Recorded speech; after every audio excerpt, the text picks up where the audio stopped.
Hello everyone! On our prior video, which was all about traveling to London with kids, we shared a bit about our experience at the Harry Potter Warner Brothers studio tour. If you haven't watched that video or are curious about a possible 4-day itinerary to London with kids, I'll add a link to that video in the description.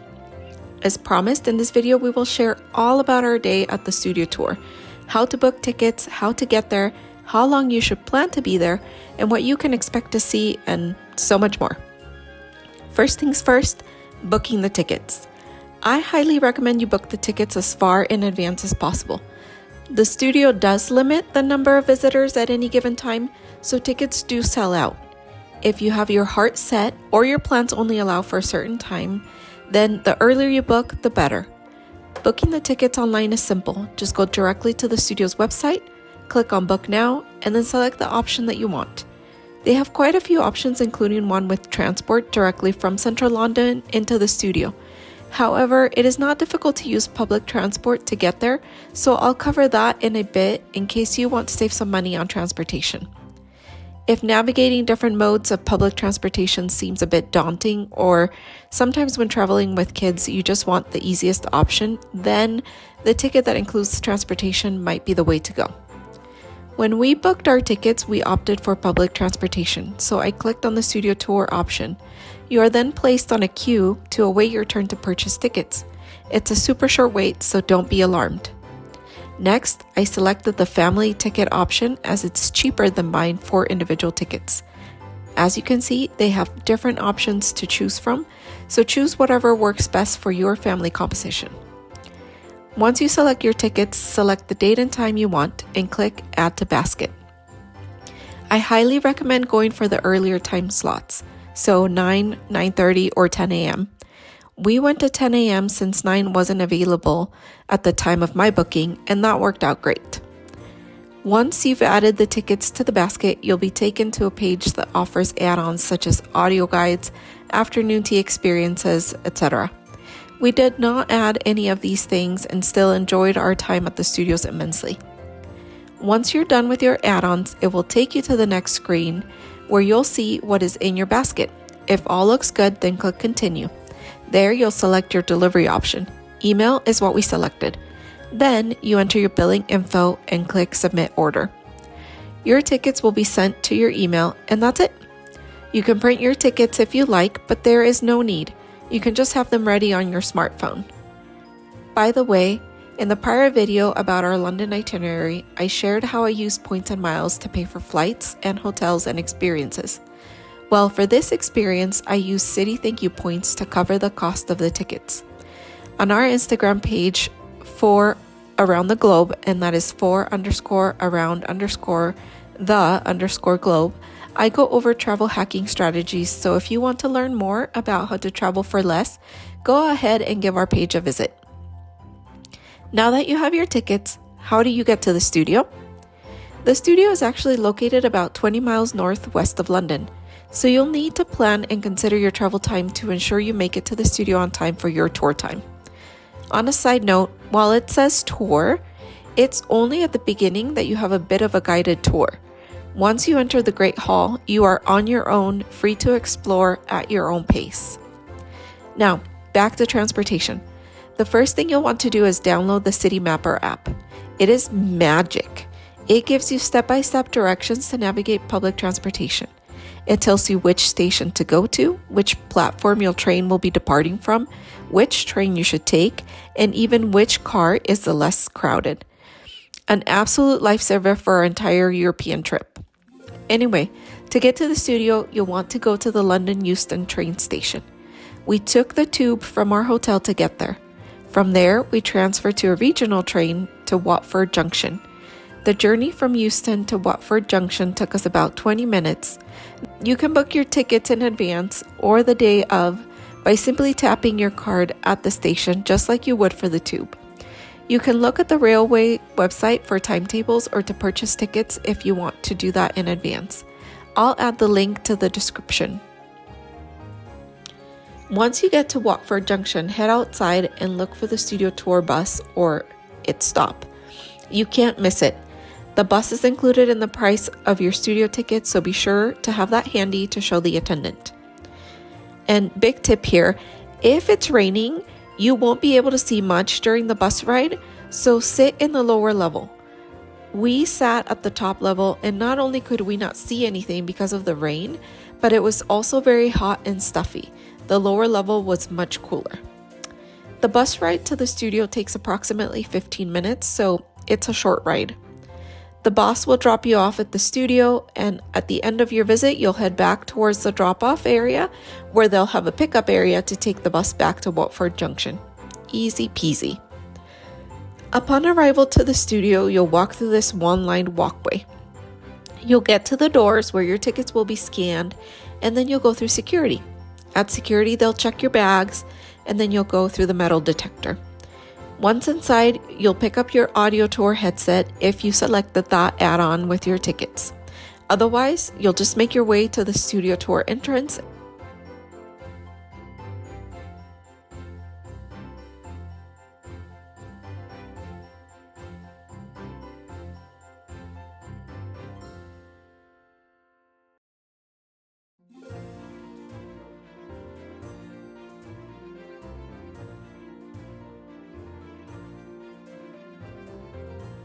At the atrium, you'll be greeted by the ginormous Gringotts dragon. It is really big, and it's even cooler in person than in the pictures. Your tour will start by going through a queue where you'll see some props or sets and movie posters. You'll then watch a quick video that explains what you'll get to see in the studio, and off to the Great Hall you go.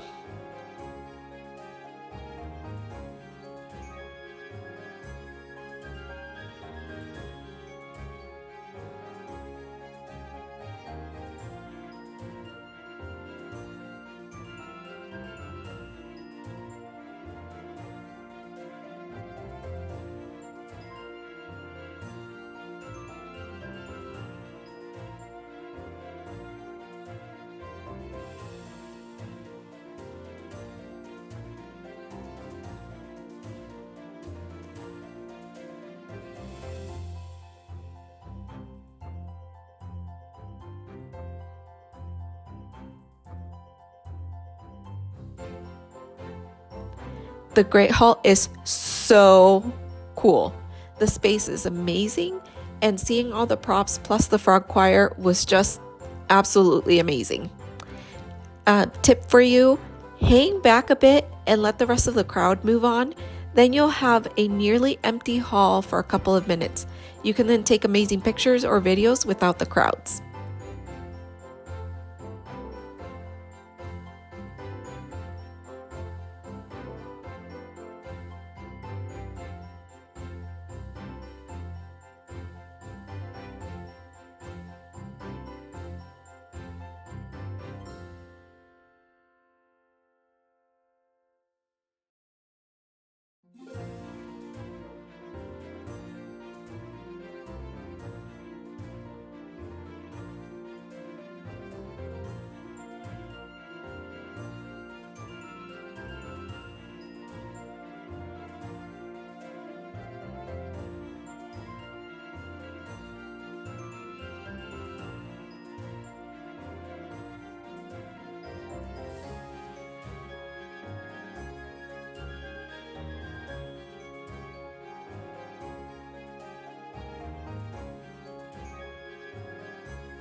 After the Great Hall, you'll move on to costume design.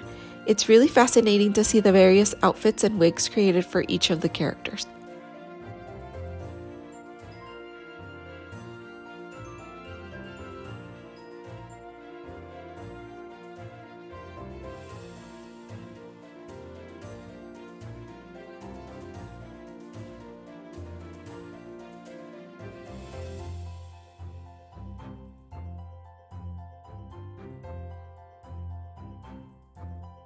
After costume design, you'll move on to some of the sets.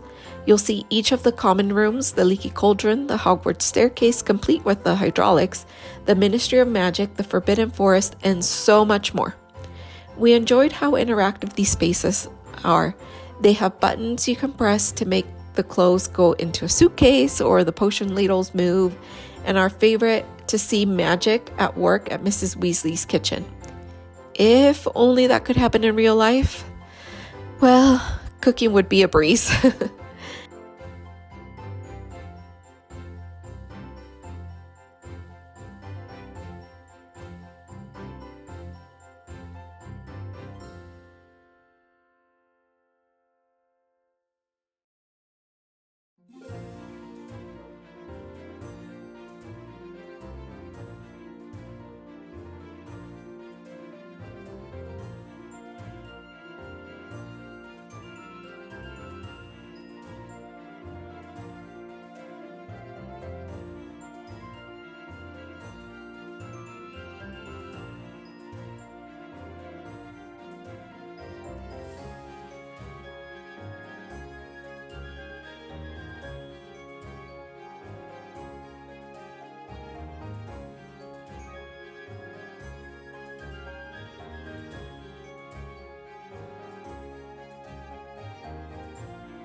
They also have an experience where you can practice bringing up the broom to your hand, and that was fun.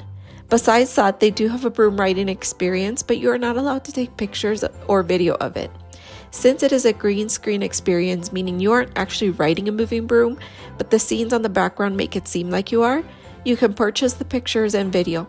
My girls had so much fun doing this, even though we did not buy the pictures or video.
After the Forbidden Forest, we arrive at platform 9 3/4 to the Hogwarts Express. You can walk through the train and see the various compartments staged for different moments in the movies.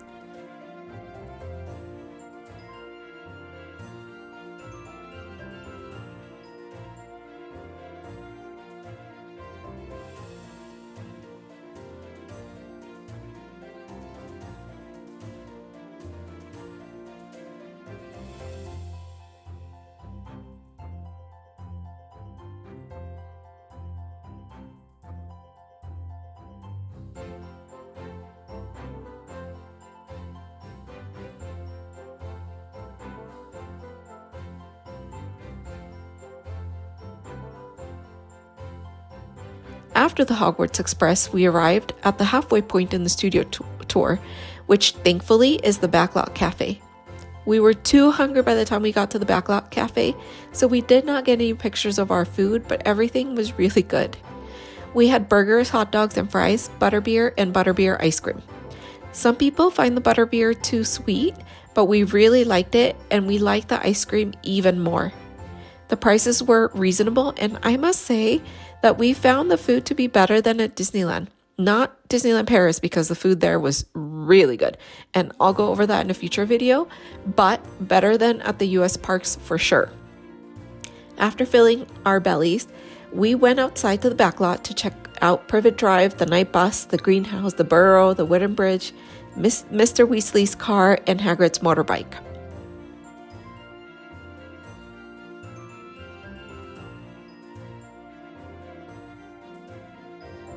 We then continued our tour, which led us to Creature Effects, and it was fascinating. I wish I would have taken a video of it, but our youngest wanted to move along through this section quickly. My husband and our oldest took a lot more time exploring this area as it is really super cool. But the next section was even cooler, Gringotts. That place is just amazing, and the dragon experience is not to be missed.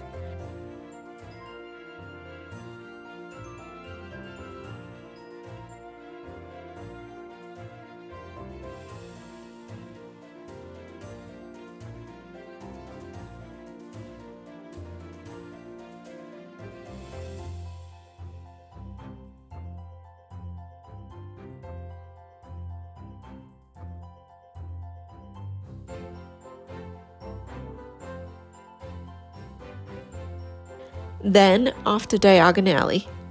What can I say about it? We all thought it was so fun to walk through this set and see all of the shops. The last set you'll see before the gift shop is the model room. Here you'll get to see the model of the Hogwarts castle that was used in the films. You'll also get to see the Dementors expelled by a Patronus charm. The castle is beautiful and we were just in awe of the intricate details. At last, we reached the end of our tour, and of course, we couldn't pass up picking up some things from the gift shop, including chocolate frogs and some Bertie Bott's beans. In all, we spent about 5 hours at the studios, but honestly, we could have stayed even longer. There is so much to see and so much to do. We sped through some of the exhibits just so we could see everything, but you can certainly be there longer and not get bored. After an amazing day at the studios, we made our way back to the bus stop, which took us straight to the train station so we could make our way back into London. It was a fantastic experience and one that I highly recommend. Our whole family enjoyed this experience, and if you're a Harry Potter fan, then this is certainly a must-do when you come to London. Well, that's a wrap, but don't forget to like this video if you found it helpful as you plan your next family trip. And subscribe if you'd like to be notified when the next video is posted. And see you in the next adventure around the globe.